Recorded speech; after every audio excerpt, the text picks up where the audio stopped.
बढ़ती ठंड के चलते लगातार हार्ट अटैक के केसेस सामने आ रहे हैं और ऐसे में देखा जा रहा है कि हार्ट अटैक या चेस्ट पेन होने के बाद जो पेशेंट्स हैं वो अस्पताल नहीं पहुंच पाते और रास्ते में ही कई बार अपना दम तोड़ देते हैं।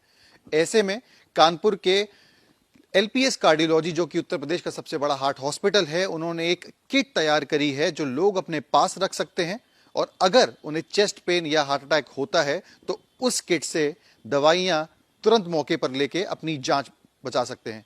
इस पर बात करने के लिए हमारे साथ मौजूद हैं डॉक्टर नीरज कुमार, जिन्होंने किट तैयार की है। कितने की ये पूरी किट है, क्या क्या इसमें दवाई है, इस पे बात करेंगे। सर, ये जो किट मैं देख रहा हूं आपके सामने पड़ी हुई है, मैं आपको दिखा भी दूं कैमरा पे, ये राम किट नाम से जो है वो ये पूरी तैयार की गई है। इसमें इकोस्प्रिन और रोस्टेटिन जैसी कई दवाइयां हैं जो रखी गई हैं। सर, कितना प्राइस है इसका, कितने रुपए में तैयार हो जाती है और क्या उद्देश्य था इसको तैयार करना?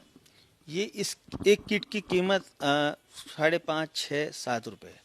इससे ज़्यादा इस एक डोज की कीमत नहीं, इस एक डोज की कीमत नहीं है। इसमें दवाइयाँ बहुत सस्ती हैं। 35 पैसे की इकोस्प्रिन की 2 गोलियां हैं, 80 पैसे का सॉर्बिट्रेट है और 3.5-4 रुपये का रोवास्टेटिन का एक टैबलेट है। ये एक खुराक होती है, इसको लोडिंग डोज के नाम से जाना जाता है मेडिकल लैंग्वेज में। कोई भी पेशेंट जब चेस्ट पेन लेके किसी भी इमरजेंसी में जाता है तो सबसे पहले उसको यही 3 दवाई दी जाती हैं, उसके बाद उसकी जांचें या आगे इलाज को बढ़ाया जाता है। तो इसी को बना के हम लोगों ने ये किट तैयार की है। इन जो यहाँ पे इस किट में दवाइयाँ मौजूद हैं, क्या यही दवाइयाँ आप लोग पेशेंट्स जब यहाँ पे हॉस्पिटल आते हैं हार्ट अटैक के, वहाँ पे भी देते हैं? एग्जैक्टली, ये वही सेम दवाइयाँ हैं और ये कुछ नया नहीं है। ये जब से कार्डियोलॉजी का ट्रीटमेंट, एमआई का ट्रीटमेंट स्टार्ट हुआ है, ये तब से ये दवाई प्रचलन में है। बस ये है कि आजकल जिस तरह की समस्याएं बढ़ती जा रही हैं, अचानक से रोज़ कुछ ना कुछ सुनने में आता है कि वो वहाँ पे कुछ स्पीच कर रहे थे तो एक्सपायर हो गए हैं, कोई डांस कर रहा था तो एक्सपायर हो गया, एक नमाज़ पढ़ते हुए एक्सपायर हो गया, ट्रेन में एक्सपायरी हो गई है। तो इसको देख कर बड़ा ही इस पर विचार किया गया कि इसमें के बारे में क्या किया जाए। तो ये हुआ कि क्यों ना इस लोडिंग डोज को एक जनमानस को उपलब्ध करा दिया जाए इजीली लेवल पे। उसको ये जानकारी हो जाए कि हमको हॉस्पिटल, अपने घर से हॉस्पिटल तक जाने से पहले अगर हम इस लोडिंग डोज को अपने घर में ही खा लेंगे तो जो काम हॉस्पिटल में 15, 20, 25, 30 या 40 मिनट बाद होना है, वो दवाई आप घर से लेके चल रहे हैं। तो हो सकता है आपके हॉस्पिटल आते आते आपकी समस्याएं भी समाप्त हो जाए। ये बहुत ही महत्वपूर्ण है। मैं अपने जो लोग हैं, जो आम लोग हैं जिनको नहीं पता होती चीज़ें, उनके लिए आपको रिक्वेस्ट करूंगा कि समझाने पाएं कि जो दवाइयां हैं कौन सी हैं और कैसे उनको खानी है, और अगर उनके साथ कोई किसी तरीके की अनहोनी होती है, हार्ट अटैक आता है, चेस्ट पेन। जी, देखिए, इसमें 3 दवाई होती हैं।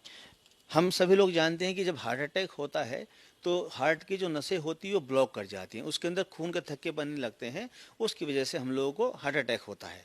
तो उसको रोकने के लिए 2 गोली इकोस्प्रिन की एक साथ खानी होती हैं। ये ब्लड थिनर है, जो खून का थक्का बन रहा है उसको रोकती है, उसको बनने नहीं देती है। दूसरा जो टैबलेट है ये रोजुवास्टेटिन का है। इसको सामान्य भाषा में अगर हम बात करेंगे तो कोलेस्ट्रॉल कम करने की दवाई होती है।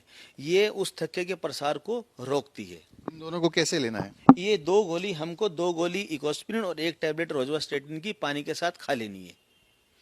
तीसरी जो दवाई है वो सॉर्बिट्रेट या आइसोडिल होती है। इसको खाना नहीं होता है, इसको जीभ के नीचे रख के हमको चूसना है। उससे फ़ायदा ये होता है कि अगर हम खाते हैं तो दवाई पहले हमारे पेट में जाती है और फिर ब्लड में जाती है। चूसने से ये दवाई सीधा आपके ब्लड में ही जाएगी। तो ये एक इंजेक्शन की तरह काम करता है। जैसे इंजेक्शन हम लोग सीधा ब्लड में देते हैं, तो ये इंजेक्शन ही है एक तरह का। तो जैसे ही हम इसको खाते हैं ये तुरंत असर कर देती है और ये इसका काम होता है कि जो हृदय की जो नसें सिकुड़ गई हैं, जो ब्लॉक हो गई हैं, उनको खोल देगा। तो जो ब्लॉकेज आया था वो ऑटोमेटिकली उसके खुलने की वजह से कम हो जाएगा और खून का बहाव दोबारा शुरू हो जाएगा। मैं देख रहा था इसमें आपने जो किट का नाम है वो राम किट रखा है। राम किट के पीछे रखने के नाम के पीछे क्या उद्देश्य है? देखिए, इसके पीछे कई सारी चीज़ें हैं। पहली चीज़ तो प्रभु राम सबका एक जो हम लोग की आस्था है कि जब कुछ भी गलत होता है तो ईश्वर बचाएंगे। तो एक तो वो। दूसरा, इसके पीछे जो सबसे बड़ा जो मोटिव है वो मोटिव है कि जो गांव देहात का इंसान है या जिसको नहीं मालूम है, अब कोई व्यक्ति कहीं जाता है तो वो बोलेगा कि हमको वो वाली दवाई दे दीजिए जो हार्ट अटैक में यूज़ की जाती हैं। स्टोर वाले के लिए भी मुश्किल हो जाएगा और उनके लिए भी मुश्किल हो जाएगा इनका नाम याद रखना। इसको राम किट नाम देने से ये है कि इजीली रहेगा। स्टोर वाले को मालूम होगा राम किट की 3 दवाई हमें उनको देनी है, तो वो भी आराम से उसको दवाई दे देगा। तो बेसिकली क्या है, इससे इसकी व्यापकता बढ़ जाएगी। इसकी ये सबके लिए अवेलेबल हो जाएगी, तो इसलिए इनका नाम जो है वो राम किट नाम रखा गया है। तो राम किट कहीं ना कहीं रामबाण साबित होगी उन लोगों के लिए जिन्हें चेस्ट पेन या हार्ट अटैक आते हैं। इस किट को संभाल के रखें, अपने पास रखें, नोट डाउन कर लें नाम, और ऐसा अगर कुछ होता है तो तुरंत इसका सेवन करें और अपनी जान बचाएं। वीडियो जर्नलिस्ट अमित के साथ सिमर चावला, कानपुर, आज तक।